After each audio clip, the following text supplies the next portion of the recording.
Buenas noches con todos. ¿Qué tal? Buenas noches. Mi nombre es Maribel Temoche, directora del Instituto Confucio de la Pontificia Universidad Católica del Perú. Seguro algunos de ustedes es la primera actividad de nuestro instituto y por eso quiero aprovechar un minuto en presentarlo.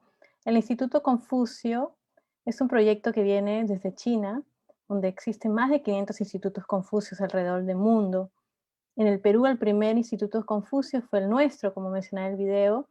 Tenemos ya 11 años de experiencia y 11 años difundiendo la lengua, el chino mandarín y la cultura china.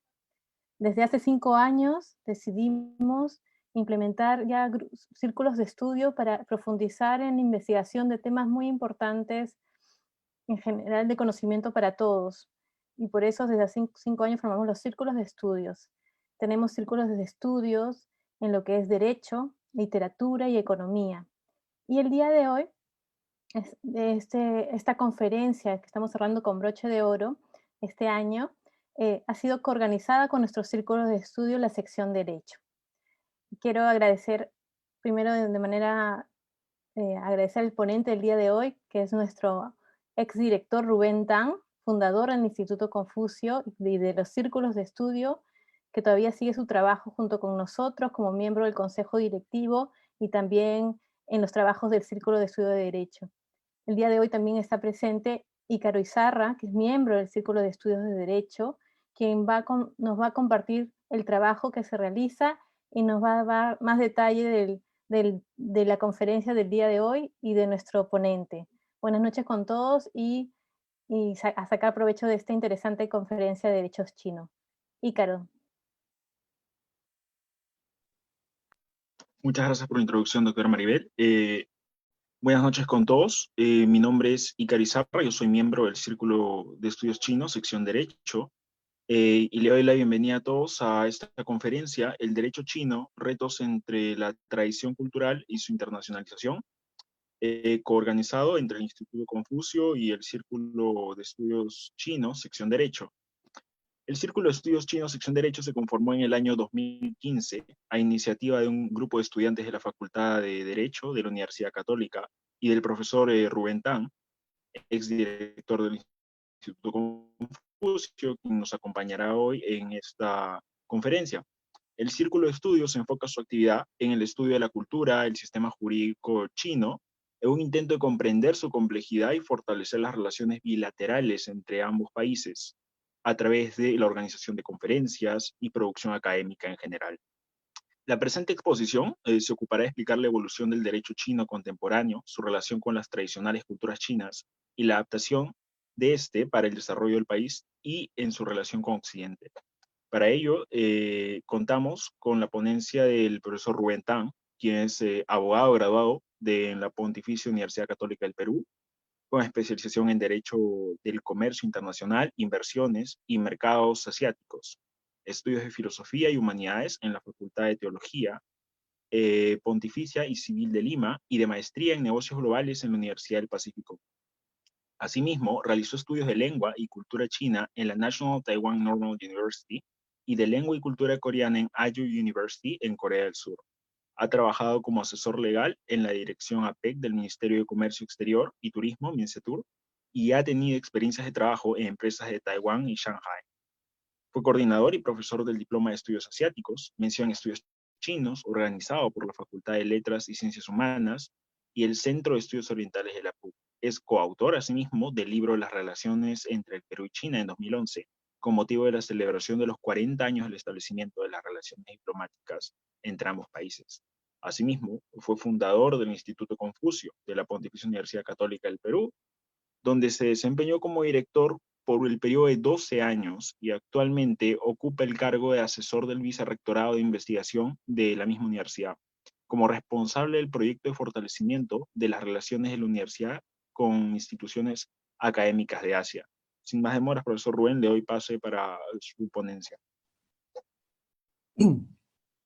Buenas noches. En primer lugar, gracias Ícaro, muchas gracias Maribel también por la invitación. Siempre es muy grato compartir con ustedes, con el instituto y sobre todo compartir experiencias sobre cómo conocer mejor a China en diferentes áreas. Y por eso, como dijo Ícaro, el Círculo de Estudios Chinos Sección Derecho nace como esa iniciativa, ¿no? De que estudiantes de la universidad conozcan y se interesen por esta materia.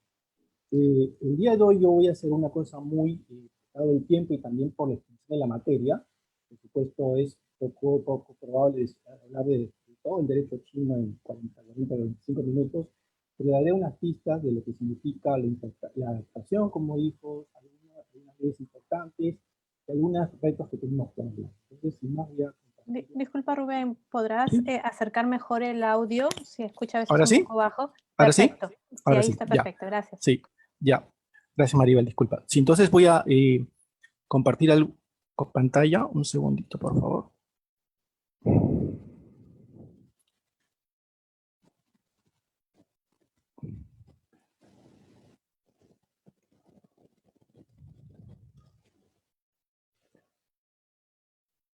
Perfecto. Entonces, la agenda es la siguiente.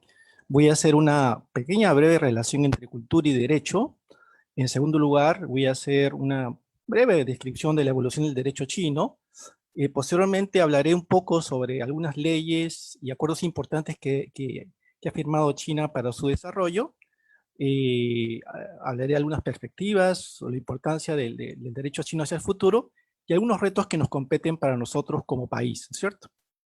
Pero antes de eso, quisiera un poco decir que, en primer lugar, que el derecho chino, el marco jurídico de la República Popular China, se puede decir que es relativamente reciente, ¿no?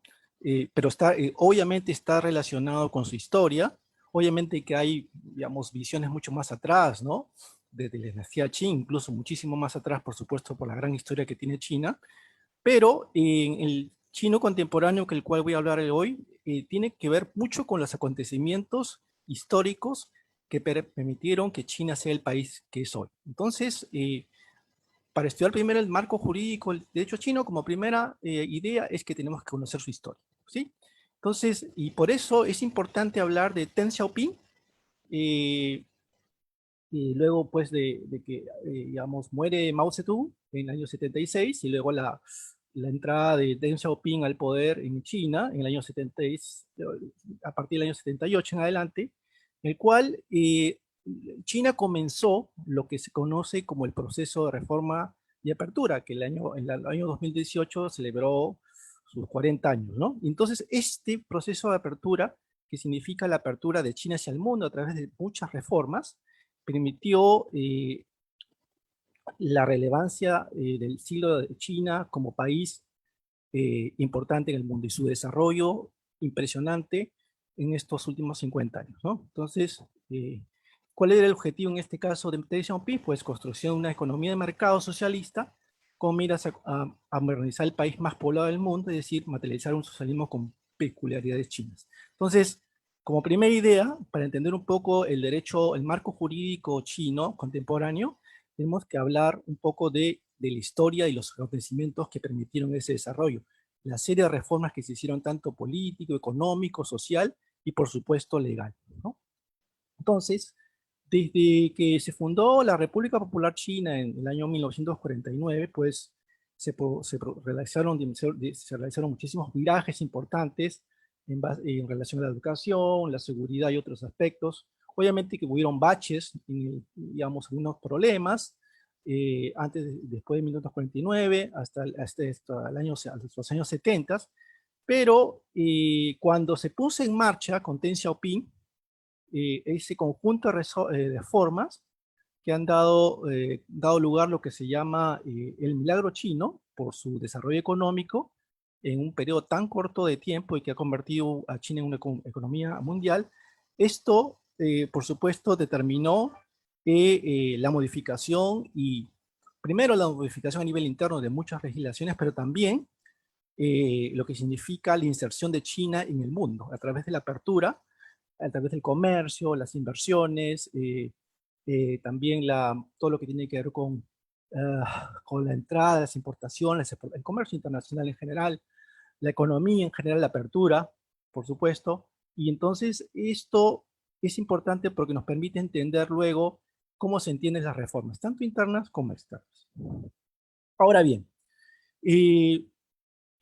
Para entender un poco, nosotros desde el punto de vista de ustedes, algunos que me escuchan que son abogados o estudiantes de derecho o interesados en la cultura legal, tenemos que entender y tratar de poder tener conciencia de que para poder entender y estudiar el derecho chino, tenemos que entender su cultura. Entonces, China, por supuesto, como cualquier país, tiene sus particularidades y hay que estudiarlas para comprender su marco normativo. Entonces, por tanto, como decía, yo lo he puesto aquí literalmente lo que ponía un amigo mío, gran profesor de la Universidad Católica de Chile, el profesor Marco Jaramillo: el conocimiento técnico jurídico en China no basta para comprender los resultados de los tribunales de ese país. A pesar de haber adoptado modernamente la tradición romanista en sus instituciones jurídicas, de ahí la importancia de comprender y articular el confucianismo como trasfondo filosófico de su modo legal. Entonces, hay todo un marco cultural detrás de esto. Estamos hablando, por ejemplo, también en la forma de actuar de los chinos, de ser una sociedad no conflictiva, buscando la mediación muchas veces, evitando el conflicto, ¿no? Evitando lo que se llama en chino miencio, perder la cara. Son todos temas culturales que tenemos que entenderlos para poder entender su marco jurídico y sus leyes. Entonces, no solamente es, digamos, las leyes de por sí mismas, sino hay que ver su trasfondo cultural para poder entender su significado y su aplicación en la realidad. Y por supuesto, comprender las leyes chinas no es tanto de su contenido, porque lo podemos ver y las leer, sobre todo cuando hay una traducción, sino desde su aplicación. Y aquí tenemos que ver un poco lo que tiene que ver con derechos subjetivos, porque nosotros hablamos del punto occidental digamos, el beneficio individual a través del ejercicio de un derecho y digamos, la solicitud de que un derecho sea respetado. También, pero en caso en la sociedad china estamos hablando de una sociedad colectiva, hablamos toda una tradición cultural confuciana también, donde los derechos subjetivos tienen que ver en el marco del beneficio colectivo y social. Entonces, a partir de ahí, podemos entender un poco lo que significa algunas leyes o marcos jurídicos importantes de la República Popular China. Brevemente, podemos decir que el derecho chino brevemente es una combinación del derecho de la antigua Unión Soviética, de USSR, especialmente los inicios de la República Popular China, que combina sistemas del sistema jurídico occidental, Estados Unidos, Europa, generalmente el sistema jurídico romano, y la influencia de la cultura china tradicional, por supuesto, como lo acabo de mencionar, y la práctica del Partido Comunista como ente que regula las leyes en el país. En cuanto a las constituciones de China, no me voy a describir obviamente cada una de las constituciones, pero lo que podemos decir es que China ha tenido en su historia unas 4 constituciones, la primera de 1954, 1975 y 1978. Y la última es del año de 1982, la cual fue enmendada en 1988, 1993, 1999, 2004 y la última hace 2 años en 2018. Voy a mencionar algunos de los enmiendas más importantes, porque esto tiene que ver con el desarrollo económico de China. Hay que mencionar que estos cambios responden a que en miras de la apertura económica de China, el desarrollo tanto interno como externo en su relación con el exterior, pues esos cambios constitucionales ameritaban realizarse. Por ejemplo, hay unos cambios, hay unas enmiendas respecto a la reforma de los derechos del uso del suelo, un estatus legal para la economía privada, cosa importantísima porque tiene que ver con el fomento de las bienes raíces en China, el fomento del mercado de bienes raíces, del desarrollo del mercado inmobiliario, y todo lo tiene que ver con toda la construcción que ustedes ven cuando se van un guío a China, el desarrollo impresionante en la construcción de edificios, viviendas, centros comerciales, etcétera, ¿no? Entonces, asimismo, hay toda la teoría de la construcción del socialismo con características chinas. Miren, esto acá es un cambio importante, el reemplazo de la concepción de economía planificada por una economía de mercado socialista, con particularidades chinas, que tiene que ver poco, pues, ese cambio de visión, ¿no? De la caída de Mao, digamos, de la muerte de Mao y la entrada de Deng Xiaoping, ¿no? Y también, y la teoría, por supuesto, todo la tiene que ver la teoría de Deng Xiaoping en su visión sobre el desarrollo de China. Hay también cambios en esta constitución, como cabe decir, protección de la propiedad privada, ¿no? A veces siempre se respeta, digamos, se habla de uso colectivo, se mantiene el uso por 70 años renovables, y entonces, pero de todas maneras eso promovió el mayor intercambio, digamos, el mayor, intercambio comercial en relación a los 20 inmuebles en las ciudades, en las grandes ciudades, en los pueblos, y el fomento de una industria de construcción muy grande, ¿no? A nivel de todo tipo. Protección, como dice, protección de propiedad privada, derechos humanos, otorgamiento de autoridad constitucional, teoría de las tres representantes del expresidente Chiang Zemin, un poco teórico el tema, pero aquí para explicarlo, pero todo tiene que ver un poco con cambios que tienen que ver con la visión que tiene China a medida que va planificando sus políticas, ¿no? Hablamos de esas políticas de 5 años, de una economía planificada que va cambiándose según las circunstancias y el desarrollo del país, ¿no? Entonces, últimos cambios que son, digamos, meritorio destacar, por ejemplo, y también debatibles, por supuesto, esta eliminación de la expresión sobre el límite a dos mandatos consecutivos del presidente y vicepresidente del país. Normalmente desde Deng Xiaoping los presidentes chinos estaban mayormente 10 años, y esto ha sido cambiado. Bueno, según la visión del gobierno chino, es un poco garantizar los cambios hasta el 2030, creo, tengo entendido, y bueno, tiene que ver con la posición del presidente Xi Jinping en relación a ser secretario del Partido Comunista y presidente de la Comisión Militar, ¿no? Entonces, pero todos estos cambios tienen una razón de ser, ¿no? Aparte, se ha creado un nuevo órgano estatal, la Comisión Nacional de Supervisión, adjunta al partido, y se añaden valores socialistas esenciales, también se establece una cláusula referida a la construcción de una comunidad de futuro compartido para la humanidad. Tiene que ver un poco con la visión que tiene China en relación a los próximos años, ¿no? Y otro acerca de la visión de una ruta de desarrollo pacífico, que tiene que ver con un poco con esta iniciativa de la Franja y Ruta, que voy a mencionar en breves minutos, ¿no? Con beneficio mutuo y una estructura de apertura. Entonces, también hay un cambio constitucional referente a la inclusión de la idea de promover el socialismo con características chinas, considerada la ruta a seguir para mentalizar los sueños de revitalización social, económica y política del país. Habla un poco del Chongguomeng, o sea, el sueño chino, ¿no? O sea, y esas políticas que, digamos, lo que apuntan es un desarrollo, digamos, grande para posibilitar el beneficio de toda la colectividad.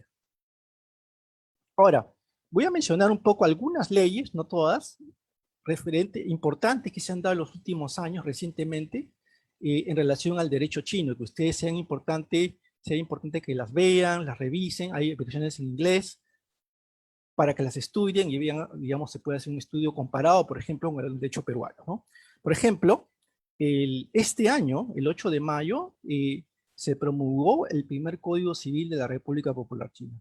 Este código, pues, fue un conjunto de muchos años digamos, de juntar muchas leyes dispersas, de contratos, de principios de derecho civil, de matrimonio, etcétera, y finalmente, después de muchos años, se fue aprobado un código, ¿no? Y va a entrar en vigencia en el 1 de enero del próximo año, ¿no? Y pues, por supuesto, este código, como cualquier código en el mundo civil, cuenta con disposiciones generales, complementarias, 7 partes, 1260 artículos, abarca pues desde reglas generales, como se puede llamar como un título preliminar en el Código Civil peruano, derechos de propiedad, contratos, derecho de la personalidad, matrimonio, familia, sucesiones, por ejemplo, y también responsabilidad, ¿no? Por daños y perjuicios. Entonces, este código es importante porque también dentro del desarrollo económico de China, dentro de las operaciones comerciales, todas estas instituciones juegan un papel importante en el desarrollo económico, pero también en el desarrollo social. Estamos hablando, por ejemplo, en el caso del matrimonio, por ejemplo, digamos, hay una ley, y ya había una ley de divorcio, por ejemplo, pero como ustedes se dan cuenta, el código, las leyes, como cualquier país, y también China no es una excepción, se va adaptando a los cambios sociales, ¿no? Y que tiene que ver, digamos, con instituciones que antes parecían muy estables, pero que ahora pueden cambiar mucho con el tiempo y digamos, ir cambiando y, digamos, teniendo otra interpretación por el cambio social, ¿no? Y otra ley que quiero mencionarles es que el 1 de enero de este año entró en vigencia la Ley de Inversión Extranjera de la República Popular China y su reglamento. Esta ley también deroga un marco digamos, anterior de inversión extranjera, y lo que hace es unificar el régimen jurídico de inversión extranjera de la República Popular China, aplicándose tanto a las empresas de capital íntegramente extranjera, como aquellas que en la inversión extranjera se realiza mediante una colaboración con una entidad local, lo que se llama en inglés Equity Joint Ventures o EJVs, ¿no? Por tanto, las LC, que son sus siglas en inglés, incluirían aquellas sociedades que son propiedad de uno o varios inversores extranjeros, así como aquellas integradas por uno o varios inversores extranjeros o uno o varios inversores chinos. Ese es un cambio muy importante porque el derecho corporativo, el derecho de inversiones chino ha ido cambiando también. Antes era un poco más proteccionista en relación al inversionista extranjero, pero lo que hace esta ley es un poco abrir el abanico de posibilidades para que haya un mecanismo un poco más iguales en relación al tratamiento de la inversión extranjera.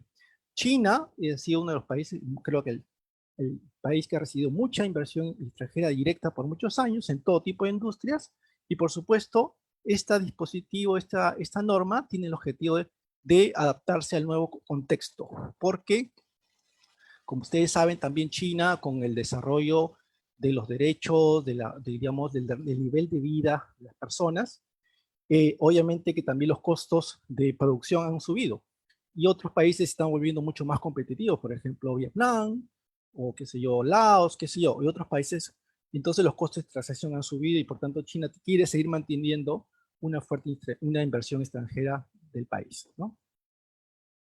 No sé si se ve muy bien aquí, pero quería mencionar este tema. Es muy importante porque también lo que ha hecho China, está haciendo China actualmente, es lo que ha formado lo que se llama las zonas piloto de libre comercio.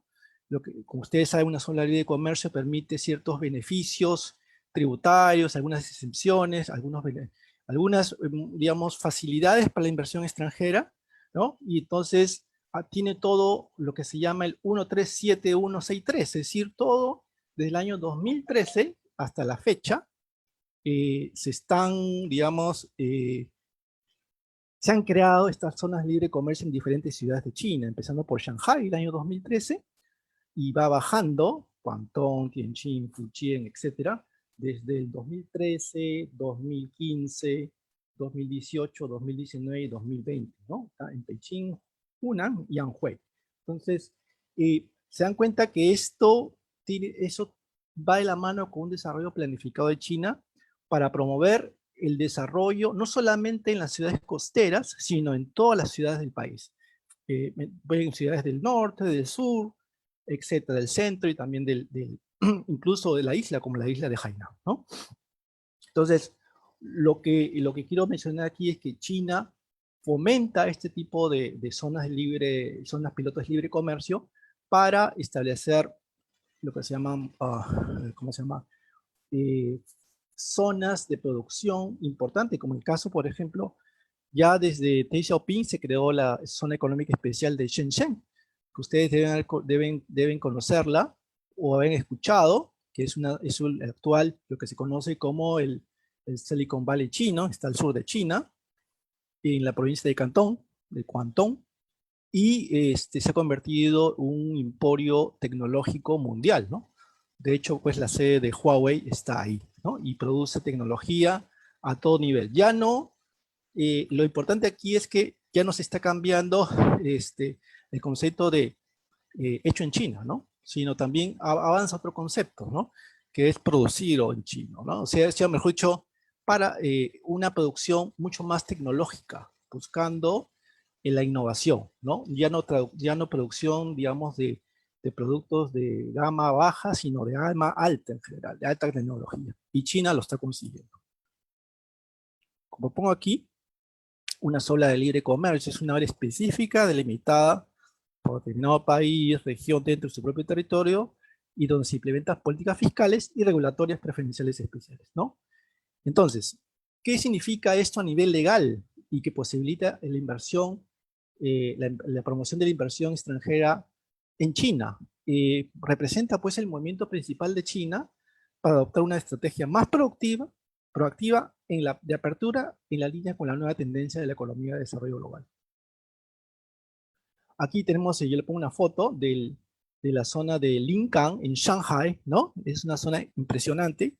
Yo he estado una vez por ahí y realmente representa pues un ejemplo modelo que fue el año 2013, lo que representa el ejemplo típico de una zona piloto de libre comercio abierta hacia el mundo, con todos los servicios logísticos, portuarios, etcétera, digamos, todo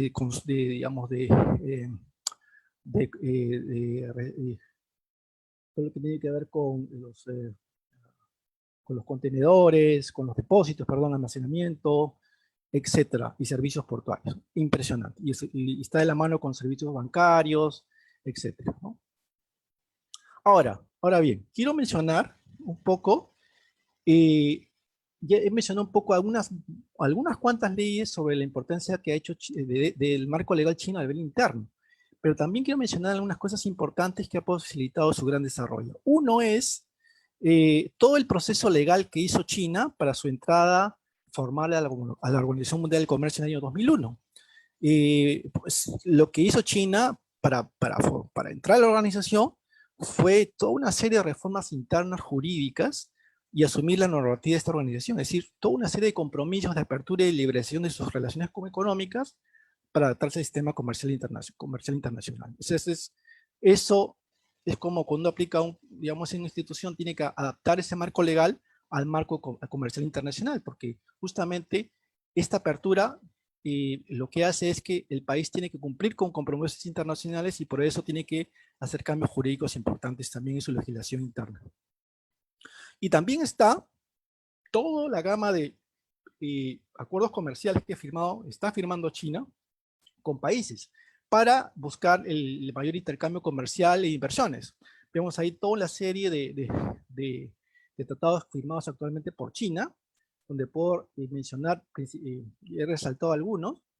Por ejemplo, últimamente Regional Comprehensive Economic Partnership, que es considerado el tratado comercial más grande del mundo, con 15 países del Asia en general, del Asia-Pacífico, y que va a marcar una pauta sobre la relación futura de China con el Asia-Pacífico en general. Según estudios que he leído por ahí, analizando un poco el tema, este acuerdo es muy favorable para el Perú, porque también, como resalto aquí en esta lámina, el Perú ya tiene firmado con China un tratado de comercio del año 2009 y que está en optimización, ¿no? Bueno, puesto en vigencia en el año 2010. Entonces, los dos convenios van de la mano y pueden ser, digamos, pueden ir de la mano para poder buscar los mejores beneficios comerciales entre ambos países. Y también, por supuesto, Chile, que fue el primer país de América Latina que firmó un convenio, un tratado de libre comercio con China, y que también ya firmó recientemente una actualización. Ahí están los tratados que están en negociación. Y por supuesto, he resaltado el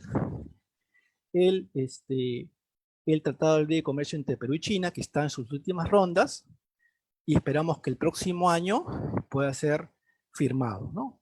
Los cambios son a nivel, no, digamos, tiene que ver algunos temas aduaneros, tecnológicos, de e-commerce, ¿no? Pero en general, va a ser, creo, en general, lo que he estado leyendo, un poco informándome, creo que va a ser bueno para el Perú, teniendo en cuenta que actualmente el Perú es el primer socio comercial de China. China es el primer socio comercial del Perú, ¿no? Y por tanto amerita una actualización tendiente a mejorar y aumentar el intercambio comercial. Por supuesto, está todavía a verse lo que se llama el Tratado de Libre Comercio entre China, Corea y Japón, que por muchos años se ha ido negociando con idas y bajadas, ups and downs por muchas razones, pero que recientemente se ha puesto, digamos, nuevamente en el tapete en razón de este acuerdo comprensivo que le acabo de mencionar, el RCEP, entre países del Asia, el cual China, Corea y Japón forman parte. Entonces va a ser una buena plataforma para relanzar este convenio y buscar en el futuro lo que se llamaría una zona de libre comercio en el Asia-Pacífico, el cual por supuesto tendría que estar el Perú, ¿no? Porque forma parte de la Cuenca del Pacífico y también por supuesto es miembro de APEC, como estas tres economías, como China, Corea y Japón. Y también quiero mencionar el nivel externo, lo que tiene que ver con la iniciativa de la Franja y Ruta. Esta es muy importante, algunos no la conocen, en chino se conoce como Ita-Ilu, ¿no? O en inglés lo que se llama One Belt, One Road, ¿no? El objetivo de esta iniciativa estratégica tiene como objetivo es la mejora en el diseño de políticas de conectividad, de infraestructura y comercio, así como un rubro basado en la dimensión de la diplomacia persona a persona. Las perspectivas en esta iniciativa, pues lo que pretende esta iniciativa del gobierno chino es promover la apertura e integración entre los países mediante la coordinación de estrategias y la cooperación en materia de conectividad aérea, especialmente marítima y comercio. Y el Perú ya se adherió a esta iniciativa el año pasado, ¿no? Firmando un memorándum de entendimiento. Sin embargo, todavía se puede discutir sobre los criterios sobre los cuales los proyectos de la Franja y Ruta se ponen en ejecución, ¿no? Hay iniciativas de inversión en puertos, en modernizar, digamos, la conectividad aérea, pero todavía falta un poco ir decantándose un poco y el gobierno chino lo está trabajando.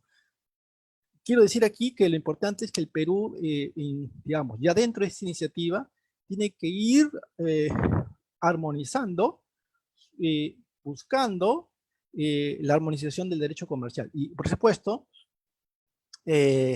China, para poder tener éxito en esta iniciativa, se habla mucho del tema económico, comercial, pero también estrictamente en el tema jurídico que nos compete hoy, será importante la armonización del derecho comercial, intercambio judicial, la cooperación, así como la construcción de resolución de disputas transfronterizas que se generen por la implementación de esta iniciativa.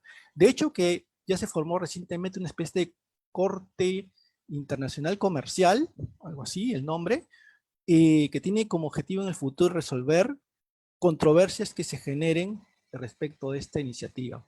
No estoy hablando el día de hoy un poco de solución de controversias, que tiene que ver un poco con el arbitraje internacional o la mediación, pero en respecto a este tema tiene que haber avances, por lo contrario tendría baches, podría tener algunos problemas en relación a algunas disputas que se pueden presentar en el futuro. Entonces, el Perú y China, por supuesto, y los países que estén involucrados en esta iniciativa de la Franja y Ruta, tendrán que tener armonizando sus leyes o buscando medios de solución de controversias en caso de presentar. Por supuesto, en relación al derecho chino, yo pongo aquí unas perspectivas hacia el futuro. Es importante mencionar que cada vez hay aumento de más casos de carácter comercial, por supuesto, en relación al crecimiento del país. Se ha identificado una mejora en el nivel de preparación de los jueces en los últimos años, con una maestría, incluso doctorados.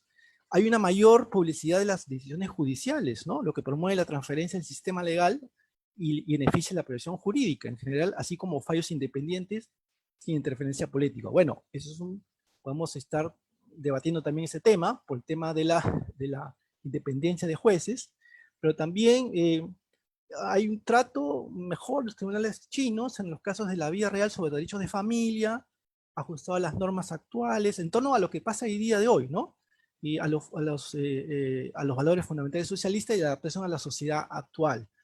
Y como dije también, pues prestar muy atención al reconocimiento y ejecución de sentencias extranjeras, donde ha habido algunas tensiones y problemas entre China y otras partes negociadoras con respecto a la soberanía.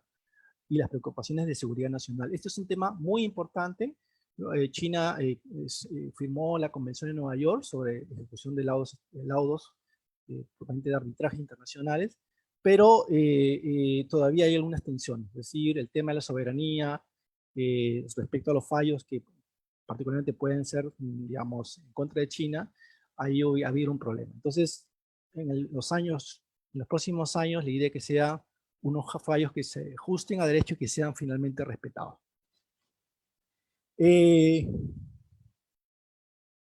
Un poco lo que se nos viene en el futuro. Ya hemos hablado un poco de que tenemos que conocer el derecho, la cultura de China para poder entender sus normas. Eso, y por supuesto también estudiar muy concienzudamente su historia, ¿no?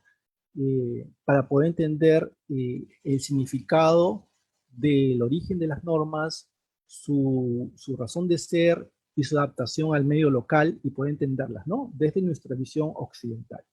Y por eso yo creo que uno de los retos que se presentan para nosotros, digamos, como estudiosos de normas extranjeras, es primero, y para eso existe, por eso se formó el Círculo de Estudios Chinos hace 5 años, es realizar investigaciones sobre el derecho chino, ¿no? En nuestras facultades, en centros de investigación, que tiene que ver un poco con publicación de artículos, realizar publicaciones, organizar seminarios, como los ha hecho el Círculo estos años, con la finalidad de ¿qué? De formar sinólogos en la materia. En el Perú no existen muy pocas personas que conocen el derecho chino, ¿no? Y es necesario la formación de sinólogos, cuando hablo de sinólogos estudiosos de la sinología, hay muchísimos campos, la literatura, la economía, etcétera, la sociología, pero en el caso del derecho hay una ausencia y por eso, ya que ustedes me están escuchando, pues la idea es que ustedes tengan un interés de formar parte, digamos, de esta red de estudiosos, porque lo necesitamos en relación al intercambio futuro que vamos a tener con China. No solamente en el ámbito comercial, porque en el caso comercial incluso van a intervenir abogados chinos y peruanos. Y por tanto, la idea aquí es ir formando especialistas que puedan conocer el derecho chino, por supuesto conocer muy bien el derecho peruano y hacer, digamos, las negociaciones mejores en la redacción quizás de un contrato o digamos, entender mejor las instituciones para la mejora de un conflicto, ¿no? También, para mí es un gran reto realizar unas buenas traducciones de leyes chinas al español y del derecho chino o latinoamericano al chino. Muchas de las leyes que uno encuentra en las redes son, digamos, a veces son traducciones, no son directas, ¿no? A veces son del inglés. Entonces, falta una mejor traducción. Yo he visto algunas traducciones al español, realmente no son muy buenas. Incluso, y traducir también, digamos, artículos o, digamos, libros escritos por autores chinos también, ¿no? Porque normalmente cuando tenemos acceso a literatura sobre el derecho chino, muchos de los textos son escritos por autores extranjeros y están en inglés. Y está muy bien, porque son autores muy buenos, muy reconocidos, pero también necesitamos conocer la traducción de libros de derecho chino escrito por, digamos, por especialistas o profesores chinos, ¿no? Y por supuesto las traducciones tienen que ser mejor, tienen que ser cada vez mejor, ¿no?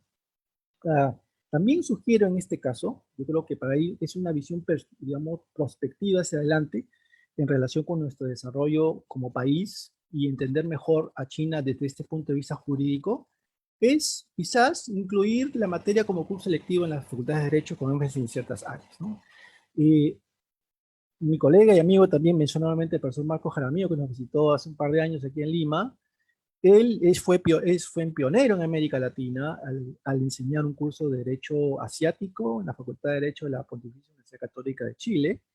Y pues me mencionaba que los temas importantes que hay que poner en el curso, por supuesto, está la estructura del diseño constitucional, la estructura del Estado, que es muy importante, pero poner énfasis en ciertas áreas como ciertas normas comerciales, ciertas normas tributarias, ciertas normas laborales, etcétera, o algunas normas contractuales, de tal manera que el alumno sale interesado y pueda conocer una visión mucho más amplia y pueda realmente entender esas instituciones para poder interactuar con sus pares chinos en el futuro, futuros abogados, y puedan, digamos, tener una mejor conversación, una mejor negociación para un contrato o eventualmente para el caso de la resolución de una disputa o un problema jurídico.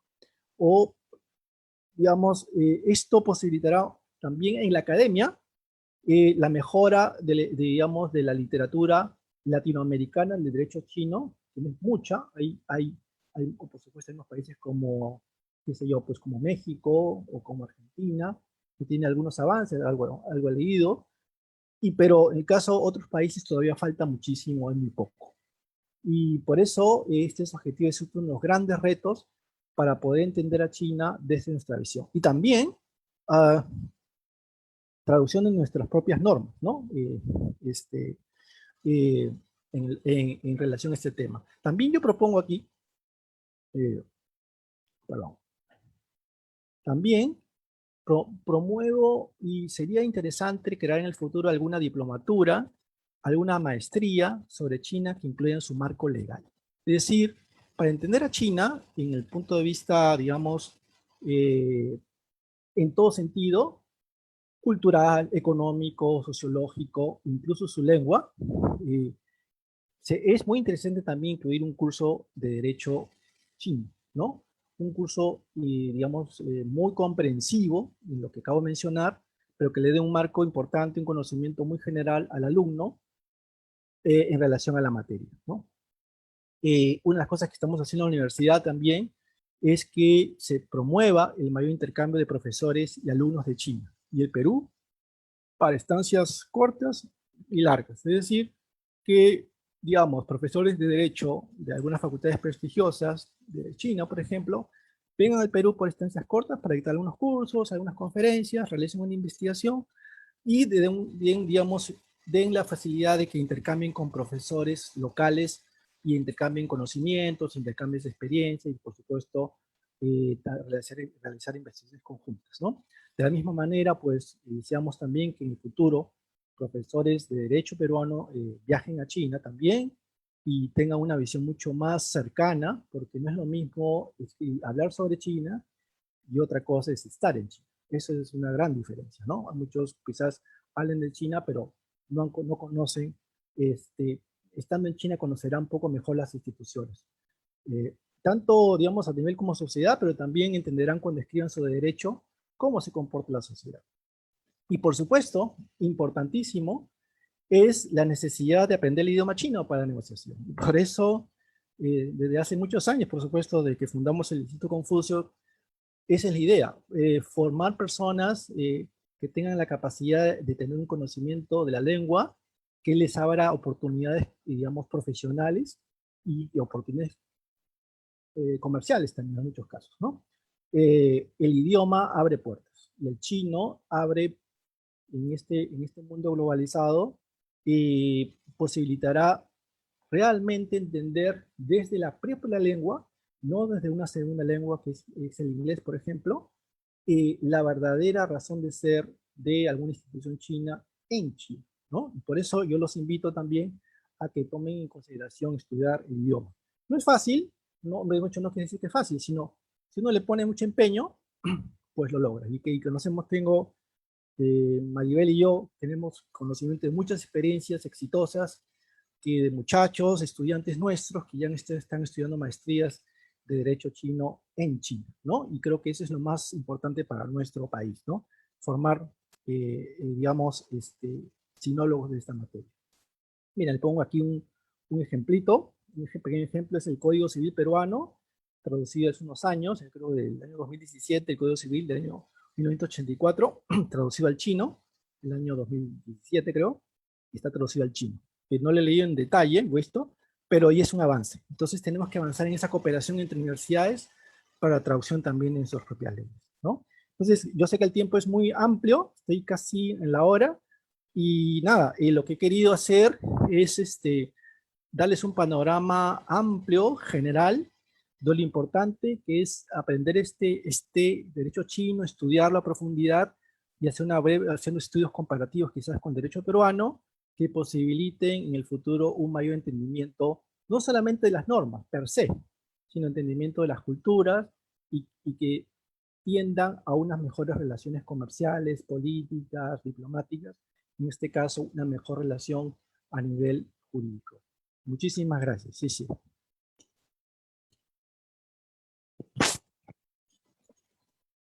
Muchísimas gracias por la exposición, profesor Rubén. Ha sido sumamente enriquecedora en el ámbito tanto cultural y de comprensión del derecho. Pasamos a la sección de preguntas. Tenemos una pregunta, la cual nos indica en qué áreas específicas se podría empezar a dar esta armonización del derecho, específicamente en el área comercial, de derecho comercial. Bueno, muchísimas gracias por la pregunta. Yo creo que el tema de la ley sobre inversión es muy importante, en primer lugar. Por eso quise mostrar esta nueva ley de inversión extranjera. Pero también China es un país que invierte mucho en el extranjero. Entonces, tratar de armonizar estas normas que vienen con categorías hechas desde China para inversionistas extranjeros, de todas maneras son importantes para que en base a la legislación peruana que hay, existe, por supuesto, se, digamos, tenga la facilidad un poco digamos, de entenderse en relación a las inversiones que podían hacer chinos en el Perú, las compañías chinas en Perú, de hecho que existe. Por otro lado están, obviamente, conocer mejor, armonizar mejor las normas de tipo comercial. Ya hay mencioné que hay un company law, que han, de sociedades se puede llamar, que ha habido enmiendas en los últimos años, pero también es necesario conocerlo porque eso permite entender que a veces, como mencioné en el inicio de esta conferencia, poco a poco ha habido una apertura de China hacia el inversionista extranjero, el trato igual, ¿cierto? Eso es importante, el trato igualitario, tanto a un extranjero como un nacional. Había algunos problemas, sobre todo, por ejemplo, para abrir un negocio, ¿no? Habían ciertos problemas y poco a poco se han ido resolviendo. No quiero decir que todo ha sido resuelto y sigue habiendo algunos problemas, sobre todo temas administrativos, licencias, permisos, pero yo creo que sería importante irlas conociendo. Otro tema es el tema de la normativa laboral, ¿no? Hay que ir poco a poco también estudiándola. No es una normativa, por supuesto, digamos, no es complicada. Porque, bueno, el derecho laboral peruano es uno de los más complicados, ustedes saben, que quienes son laboralistas lo saben muy bien, es una legislación muy dispersa, pero, digamos, es también necesario para aquellas personas que van a hacer una inversión o piensan abrir un negocio, etcétera. Por ahí va el tema, pero lo importante es hacer un estudio comparativo, ir haciendo integración también de normas para poder entenderlas mejor y poder tener mejores aplicaciones cuando tengan que ver la misma materia un abogado chino o un abogado peruano.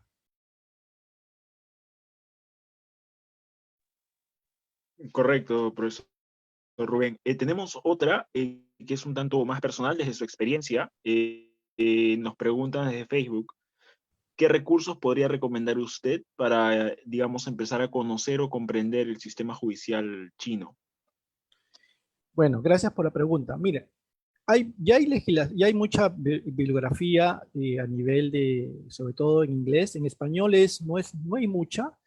Hay buena bibliografía, hay autores muy buenos en inglés, pero obviamente hay también muchos recursos digamos, en lo que se llaman las bases de datos. Hay muy buenos artículos sobre aspectos que van desde el sistema jurídico, el sistema, digamos, constitucional, el sistema, digamos, societario, la norma de inversión. Y también una de las cosas que a mí me ayuda mucho, todos los años, como ustedes saben, las grandes consultoras internacionales, como, qué sé yo, como Deloitte Touch, ¿no? Deloitte, ellos publican lo que se llama la Guía Legal de Negocios, ¿no? Todos los años publican una actualización sobre el marco legal y la actualización. Yo creo que por ahí se pueden ir haciendo estudios sobre estos temas. También los estudios jurídicos grandes que están en China, por ejemplo, McKinsey, ¿no? Están establecidos en China hace muchos años, también publican actualizaciones, artículos sobre normas que se van publicando. Y así podemos tener un bagaje, digamos, de doctrinas, si se puede llamar así, sobre el derecho chino. Y poco a poco irla construyendo y entendiendo. No es, en español realmente falta mucho, se ha escrito, pero todavía falta mucho, pero yo creo que la mejor, digamos, literatura sobre derecho chino que sea fuera de que es los escritos por autores chinos, está en inglés, ¿no? En Estados Unidos, puede ser Hong Kong o Reino Unido, por ejemplo, ¿no? Sí. Correcto, gracias, profesor Rubén. Otra pregunta tenemos. Nos pregunta un poco ya, digamos, un poco política internacional, es sobre el Belt and Road. ¿Usted, en su opinión, qué grado diría de penetración ha tenido en América Latina? Porque, claro, conocemos que hay una especie de penetración en Europa, en África, pero ¿hasta qué grado está aquí en América Latina?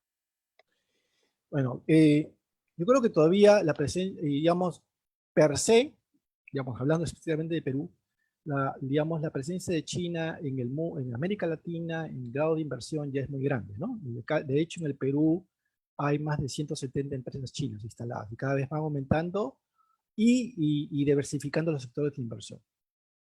Yo creo que todavía, pero a nivel general, esta iniciativa todavía falta mucho por ser desarrollada, ser entendida. Por eso, digamos, hace un año y medio se hizo un evento sobre franja y ruta, porque todavía no se conoce a nivel académico, ni siquiera a nivel, digamos, de la comunidad empresarial, a nivel gubernamental hay conocimiento, pero todavía falta un conocimiento mucho más amplio también en el mundo académico, ¿no? Para poder entender, ¿no? De hecho, como mencioné, digamos, en la charla, falta armonizar el tema jurídico. Ahí se conoce mucho digamos, de los proyectos de inversión, de infraestructura, de conectividad, pero estrictamente el tema jurídico todavía falta mucho trabajar. Y por supuesto entender a nivel de las relaciones internacionales lo que quiere China con esta iniciativa y, digamos, ir negociando como país cómo nos podríamos subir a esta iniciativa, ¿no? ¿Cómo podemos subir y traer los beneficios? Ese es el gran reto para el Perú, conocer, analizar a nivel político, a nivel gubernamental, a nivel empresarial, ¿no? Y a nivel académico, ¿no? Esos tres pilares para poder entender y hacer propuestas de poder, digamos, tener una buena inserción en esta iniciativa, que es a veces un poco difusa, ¿no? ¿No? Pero también poco a poco se va clarificando a través de la ejecución de proyectos, etcétera. O sea, no es algo que uno no puede entender así muy claramente, ¿no? Pero poco a poco los chinos lo van clarificando con el tiempo, pero todavía falta mucho. En América Latina falta mucho y en el caso del Perú es todavía está en pañales. Falta muchísimo y eso tendrá que ver, creo, con el próximo gobierno. Yo soy de la idea un poco de retomar esa idea de hub regional, ¿no? Que no la estamos utilizando hace mucho tiempo. Somos miembros de APEC, tenemos un tratado de libre comercio con China, ¿no? Y ahora estamos en la iniciativa de la franja y ruta. Entonces, todo eso tiene que ser armonizado y sacar los mejores beneficios. Hay mucho por hacer, y sobre todo a nivel, yo estrictamente en el ámbito académico, ¿no? En el ámbito político, diplomático, ellos tienen su trabajo, a nivel empresarial también, ¿no? De buscar los mejores mercados para nuestros productos y también, por supuesto, la gente que importa, pero a nivel académico hay que buscar y hacer los estudios respectivos sobre los beneficios de esa iniciativa. Y pues, y estudiarla mejor. Correcto. Volviendo un poco más a la materia jurídica, en su opinión personal, ¿cuál diría usted que ha sido el impacto de la promulgación del Código Civil a los ojos del mundo? Digámoslo, creo que la pregunta va más orientada al tema de la seguridad jurídica que puede ofrecer el país a inversores o a gente interesada dentro del país. Bueno, muy interesante la pregunta. Sí, es verdad. Justamente el código ha permitido una unificación de leyes dispersas y ha permitido la posibilidad digamos, promover dentro de esta política de China de apertura hacia el mundo instituciones tan importantes, por ejemplo, como los contratos, ¿no? O la responsabilidad civil, ¿no? ¿No? Cómo tener, digamos, una percepción mucho más grande, mucho más clara respecto a la aplicación de estas normas. Digamos, hay que mencionar también que el tema de derecho universal, ¿no? Los tribunales chinos, cómo están funcionando, ¿no? Podemos entender también más relativo sobre, digamos, en cuanto a los fallos, ¿no? En cuanto a la independencia de jueces y también, digamos, lo que quiero decir es que están las normas. Creo que está muy bien en facilitar el tráfico comercial, facilitar, digamos, los contratos, en fin, los alquileres, ¿no? Digamos, o incluso puedes hacer una legislación mucho más expedita en relación al matrimonio o el divorcio, por ejemplo, ¿no? Pero hay que tener en cuenta sobre la predictibilidad de los fallos respecto a los jueces, ¿no? La independencia judicial, ¿no? Y cómo ellos van a actuar en ejecución de estas nuevas normas. Pero en todo caso, obviamente que ha recibido críticas hay críticas siempre por todos lados, pero lo que quiero mencionar es importante, que es muy bueno, es que China decidió, digamos, después de muchos años, tener un conjunto de leyes, digamos, que tengan cierta armonía y puestas en un solo código civil que permitirá un mejor entendimiento del derecho. Eso para el tema de inversiones, el tema del comercio internacional, el comercio, pero sobre todo también para la propia, digamos, los propios chinos, ¿no? Que hacen transacciones todos los días, será importante para una mejor aplicación de las normas. Que obviamente que es un derecho que se va construyendo, como acabo de decir, se ha ido construyendo con los años y poco a poco se va mejorando. En todos los ámbitos, no solamente el Código Civil, no mencioné el tema del derecho de propiedad intelectual, el derecho al autor o las normas vinculadas al medio ambiente. Es decir, hay un cambio normativo en todos los sectores. Y este cambio, en el caso del derecho civil, se ha ido un poco a la formación y a digamos, a la formación jurídica y una mejor aplicación de una manera, por decirlo mejor, más orgánica, ¿no? Que antes no existía, porque, digamos, tenía que recurrir a leyes dispersas para entender una institución. Eso, Ricardo. Muchísimas gracias por la respuesta, doctor Rubén. Y bueno, no contamos con un tiempo para más. Esas han sido todas las preguntas que hemos recibido. Y nada más que agradecerle su exposición. No sé si quisiera dar algunas palabras finales. No, nada, agradecerles nuevamente por la invitación. Yo sé que escucharme a mí un día 23 de diciembre es un poco complicado, pero muy contento igual de transmitirles ciertas experiencias y nada más que decirles pues, que tengan un feliz año y unas felices fiestas de Navidad y que estoy seguro que en nuestro próximo año será mucho mejor. Muchas gracias. Gracias nuevamente a Maribel, a ti, Ícaro y a todos los visitantes. Muchas Muchísimas gracias, gracias, profesor Rubén. Rubén. Muchas gracias con todos. Doy pase a la doctora Maribel Temoche para que cierre la conferencia, por favor. Sí, muchas gracias, Rubén. Muy interesante tu conferencia y los retos que nos corresponden a nosotros como Instituto Confucio y de los círculos de estudio en poder difundir la historia, la cultura china para entender también el sistema legal chino, ¿no? Esta conferencia es la última del año del Instituto Confucio. Durante este año, que ha sido un año difícil en esta coyuntura, nosotros pudimos continuar ofreciendo diferentes actividades culturales y conferencias como esta para poder llevar a ustedes un poco más sobre China en diferentes aspectos. De parte del Instituto Confucio, de todo el equipo, agradecemos a los círculos de estudio, a nuestros ponentes que estuvieron durante todo este año y a toda la comunidad que asistió a nuestras charlas, conferencias, clases modelos. Les deseamos a ustedes unas felices fiestas, una feliz Navidad y un venturoso año 2001 lleno de mucha salud y mucha esperanza. Con eso nos despedimos. Zaijian.